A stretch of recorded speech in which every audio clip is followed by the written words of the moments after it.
ஈரோடு மாவட்டம் கோபிச்செட்டிப்பாளையம் சட்டமன்ற தொகுதியில் மக்களை காப்போம் தமிழகத்தை மீட்போம் சுற்றுப்பயணம் மேற்கொண்டு வரும் அதிமுக பொதுச் செயலாளர் எடப்பாடி பழனிசாமிக்கு உற்சாக வரவேற்பு அளிக்கப்பட்டு வருகிறது.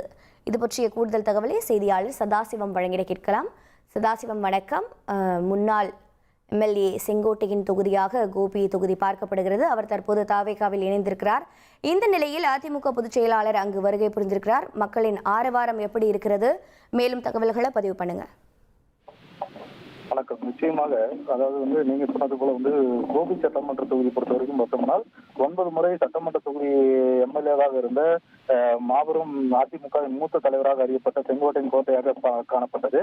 இந்நிலையில் கடந்த 2 தினங்களுக்கு முன்புதான் தமிழக வெற்றி கழகத்தில் முன்னாள் அமைச்சர் செங்கோட்டையன் இணைந்து அவருக்கு நிர்வாகக்குழு தலைமை ஒருங்கிணைப்பாளர் பதவி வழங்கப்பட்டு அவர் சொந்த ஊர் திரும்பிய போது தாவேகாவினர் மற்றும் அவரது ஆதரவாளர்கள் மிகப்பெரிய அளவில் வரவேற்பு கொடுத்தனர். இந்நிலையில் தமிழகம் முழுவதும் பிரச்சாரம் மேற்கொண்டு வரும் அதிமுக பொதுச் செயலாளர் எடப்பாடி பழனிசாமி மக்களை காப்போம் தமிழகத்தை மீட்போம் என்ற சுற்றுப்பயணத்தை 175வது சட்டமன்ற தொகுதியாக கோபிச்செட்டிப்பாளையத்தில் இன்று பிரச்சாரத்தை தொடங்கி இருக்கிறார்.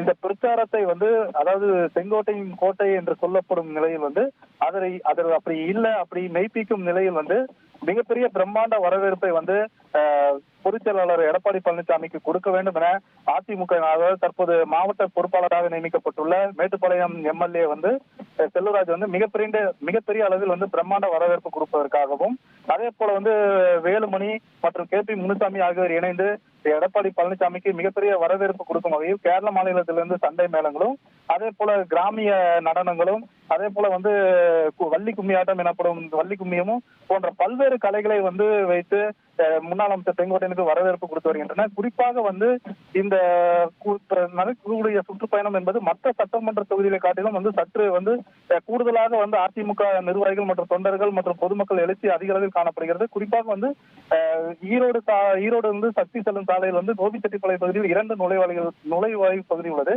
அதில் ஈரோடு செல்லும் நுழைவாயில் பகுதியில் இருந்து சக்தி செல்லும் சாலை நுழைவாயில் பகுதி வரை, அதாவது கூட்டம் நடக்கக்கூடிய ஒரு 2 கிலோமீட்டர் தூரத்திற்கு மேலாகவே முன்னாள் எடப்பாடி பழனிசாமிக்கு உற்சாக வரவேற்பு அளிப்பதற்காக வழிநெடுங்கில் அதிமுக தொண்டர்களாகட்டும் நிர்வாகிகளாகட்டும் வரவேற்பு கொடுத்து வருகின்றனர். மேலும் இந்த கூட்டத்தில் அவர் பேசக்கூடிய கருத்துக்களும் அனைத்து அரசியல் கட்சிகள் மத்தியிலுமே எதிர்பார்ப்பு நிலவியுள்ளது. குறிப்பாக கடந்த முறை செங்கோட்டையன் தாவேகா மத்தியில் பேசிய போது காலை வாரி விடுவரெல்லாம் என்று குறிப்பிட்டு எடப்பாடி பழனிசாமி பேசினார். இதற்கு தக்க பதிலடி கொடுக்கும் வகையில் எடப்பாடி பழனிசாமி அவர்களின் பிரச்சாரத்தின் போது பேச்சு இருக்கும் எனவும் எதிர்பார்க்கப்படுகிறது. தொடர்ந்து